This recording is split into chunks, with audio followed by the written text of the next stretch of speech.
Welcome to MRR news. Palnadu జిల్లా మాచల మండలం కొత్తపల్లి గ్రామంలో భారీ వర్షాల కారణంగా దెబ్బతిన్న పంట పొలాలను పరిశీలించిన మాచల ఎమ్మెల్యే జోలకంటి బ్రహ్మానందరెడ్డి భారీ వర్షాలకు పంట నష్టపోయిన రైతులను దృష్టిలో పెట్టుకొని పంట పొలాలను పరిశీలించిన మాచల ఎమ్మెల్యే జోలకంటి బ్రహ్మానందరెడ్డి ఈ సందర్భంగా ఎమ్మెల్యే జోలకంటి బ్రహ్మానందరెడ్డి మీడియాతో మాట్లాడుతూ పంట నష్టపోయిన రైతులకు ప్రభుత్వం తరపున అన్ని విధాలుగా సహాయం అందిస్తామని, ఎవరు ఆందోళన చెందాల్సిన పని లేదని అన్నారు. వరద ప్రభావిత ముంపు ప్రాంతాలలో సీఎం చంద్రబాబు స్వయాన పర్యటించి వారికి సహాయక చర్యలు చేపడుతుంటే ప్రతిపక్షాలు ఇప్పుడు కూడా రాజకీయం చేస్తున్నారని తీవ్రంగా మండిపడ్డారు. ఈ వయసులో కూడా నిద్రాహారాలు మానుకొని వరద బాధితులను కంటికి రెప్పలా కాపాడుకుంటూ వారి శ్రేయస్సే లక్ష్యంగా పనిచేస్తున్న సీఎం చంద్రబాబుపై అసత్య ఆరోపణలు చేస్తే సహించబోమని మాచర్ల ఎమ్మెల్యే జోలకంటి బ్రహ్మానందరెడ్డి హెచ్చరించారు.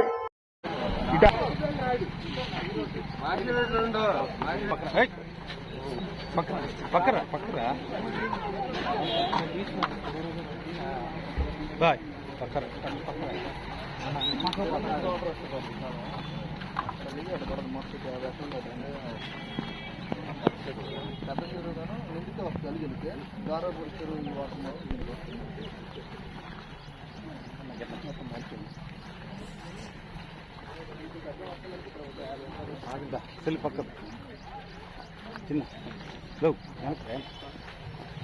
వెనక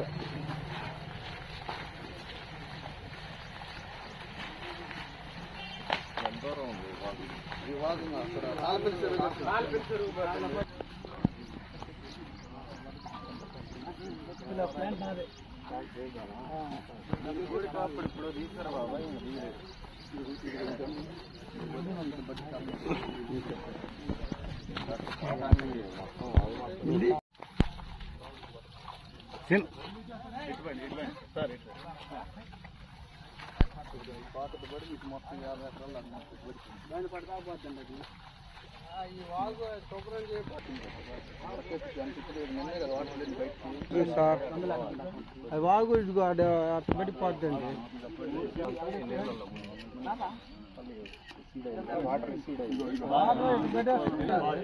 శ్మశానం కాడికి పోతుంది.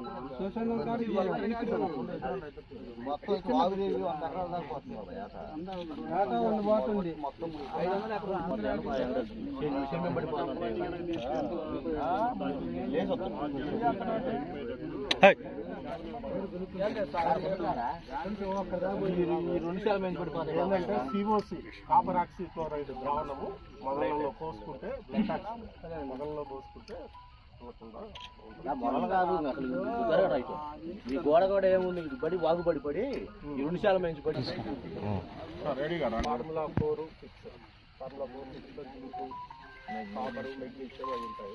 అవి 2 చేసుకుంటే కొంతవరకు రికవర్ అవుతాయి. వైట్ ఫ్లై జాసిస్ పచ్చదోమ తెల్లదోమ 2 తెల్లదోమ రెండు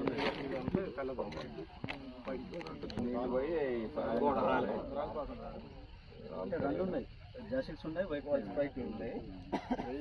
మామూలుగా ఒకసారి 2 సార్లు తక్కువ ఇబ్బంది.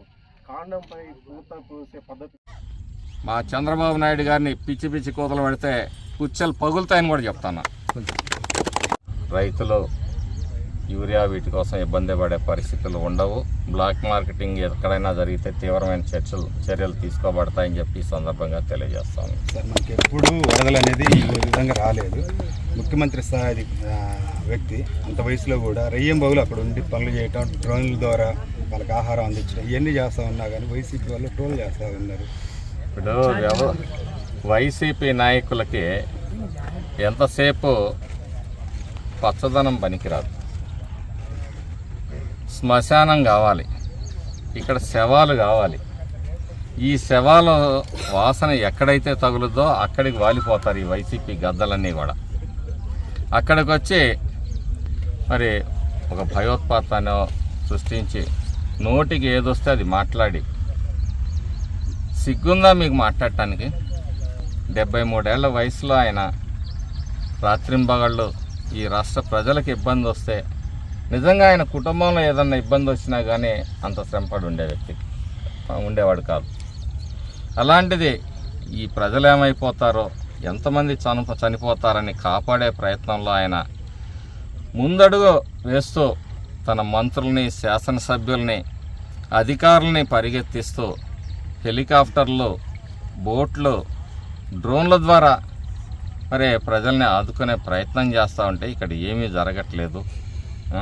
డబ్బులు ఇచ్చారంట. డబ్బులు ఇస్తే ఇప్పుడు ఏం చేసుకుంటారా? డాబా మీద ఉన్నాయన ఏ షాపు, ఏ బజార్కి వెళ్ళి, ఏ జగన్ మార్కెట్కి వెళ్ళి కొనుక్కుంటాడు?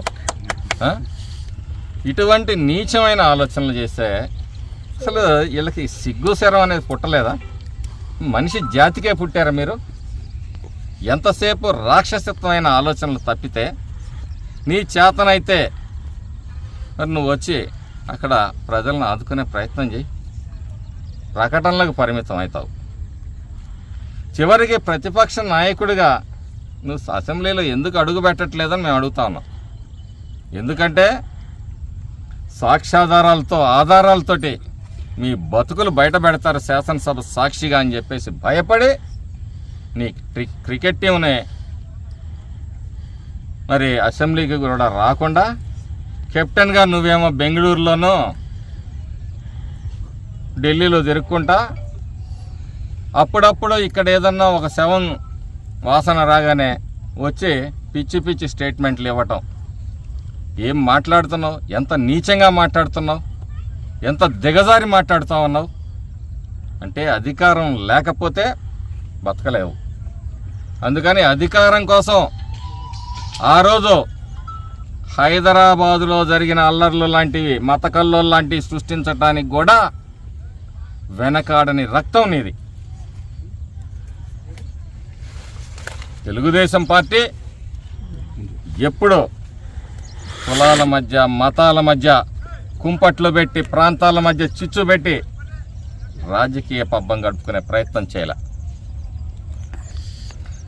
మరి హైదరాబాద్ నగరం మతకల్లాలకి దూరంగా ఒక శాంతియుతమైన వాతావరణం ఉందా అంటే అది తెలుగుదేశం పార్టీ అని గొప్పగా, సగర్వంగా మేము చెప్పుకోగలుగుతాడు ప్రతి తెలుగుదేశం కార్యకర్త కూడా. నువ్వు